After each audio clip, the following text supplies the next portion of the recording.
कि मुस्लिम बच्चियों में जो रुझान बढ़ रहा है इर्तिदाद का, और ये बहुत खतरनाक चीज है, आगे चल के बहुत बदतरीन शक्ल इख्तियार कर लेगी। जी जी। लिहाजा अपनी बच्चियों को अच्छी तरबियत दो, उन पे नजर रखो, वो गलत रास्ते पे न जाएं।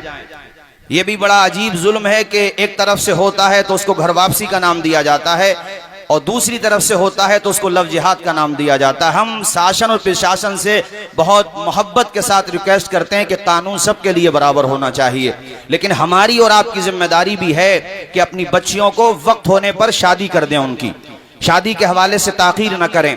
ऐसे ही जो बच्चियां हमारी शादी होने के बाद 30, 35 या 40 साल की एज में जो शादी की उम्र है अभी विधवा हो जाती हैं, तो बाद में समाज उनको मनहूस समझता है और उनके घर रिश्ते तक नहीं आते।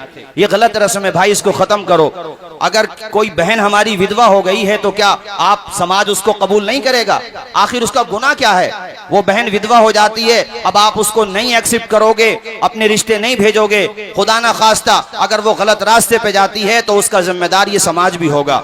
हमारी बहनों की उम्रें बढ़ती चली जा रही हैं और वो उम्रें क्रॉस कर रही हैं, रिश्ते नहीं आ रहे गुर्बत की वजह से या आप लोगों की कानून जैसी डिमांड की वजह से। लिहाजा देखो, इस चीज को समझो आप लोग। इसी तरीके से मैं ये आपसे गुजारिश करूंगा कि जो औरतें ज्यादा तादाद होने की सूरत में ताद्दुद अज़वाज का भी इस्लाम ने कॉन्सेप्ट दिया है, जी जी। वो भी इसीलिए है ताकि हमारा मुआशरा बुराइयों से पाक हो।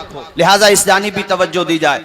नंबर 3 में एक बात और कहना चाहता हूं, उलमाए किराम को चाहिए, जी जी हाँ, ताद्दुद अज़वाज के हवाले से ये मैं इसलिए कह रहा हूं आप लोगों से कि जी जी हाँ ना, उलमाए किराम भी बिल्कुल यकीनन आपने सही कहा, ये सभी को तवज्जो देना चाहिए। ये मैंने इसलिए कहा कि जो बहनें हमारी विधवा हो जाती हैं, इस्लाम ने पाकी के रास्ते दिए हैं। इस्लाम अमन की बात करता है, पाकीज़ की तहारत की बात करता है। इस्लाम में किसी भी सूरत में हरामकारी जायज नहीं है, लिहाजा इस्लाम ने वो रास्ते ही बंद कर दिए जो इंसान को बुराई की तरफ ले जाएं।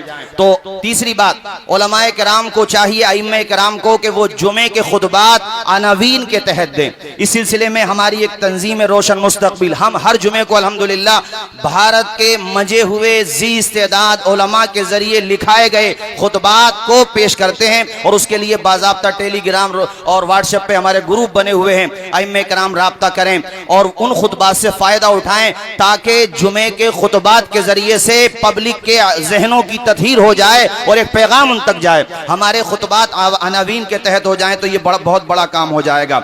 एक बात और मैं आखिर में कह दूं, दरसे निजामी में बराए मुताला जिस तरह से अल-मुअतक़दुल मुंतक़द को शामिल किया गया है, ऐसे ये वक्त की जरूरत है। जैसे कि हजरत अल्लामा मुफ्ती सलीम नूरी साहिब क़िबला हफिज़हुल्लाह ने अपनी गुफ्तगू के दौरान जिक्र किया था, अब ये वक्त आ गया है कि अपने निसाब में मतलउल क़मरैन को शामिल किया जाए।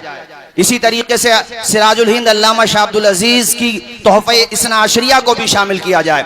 ऐसे ही मुजद्दिद अल-फ़सानी जो अपने अहद के नाबग़े रोजगार और कितने बड़े आलिम रब्बानी थे, जिन्होंने अकबरी इल्हाद के ताबूत में कील ठोक दी और जिनकी इल्म और इरफान के सामने बड़े बड़े दरबारी सूफियों और बड़े बड़े नाम निहाद मौलवियों का नातिका बंद हो गया। मुजद्दिद अल-फ़सानी ने अपने अहद में रद्दे रवाफिस के नाम से एक जबरदस्त शाहकार पेश किया था, उसको भी दाखिले निसाब किया जाना चाहिए। उनके मकतूबात को भी दाखिले निसाब किया जाए, चूंकि हमारे तलबा के अंदर असरे हाजिर के जो चैलेंजेस हैं उनके हवाले से भी बेदारी आना चाहिए ताकि वो उम्मत मुस्लिमा की बेहतरीन रहनुमाई कर सकें। आखिर में एक चीज में प्रशासन से बड़ी मोहब्बत के साथ, as a citizen of country, आप हमारे बिरादरान हैं। मुझे याद है जब हम ताजुश्शरिया नव्वरल्लाहु मरक़दहू के जनाजे में आए थे तो हमारे बिरादरान बरेली जो हिंदू भाई हैं वो अपने मकानों की छतों से पानी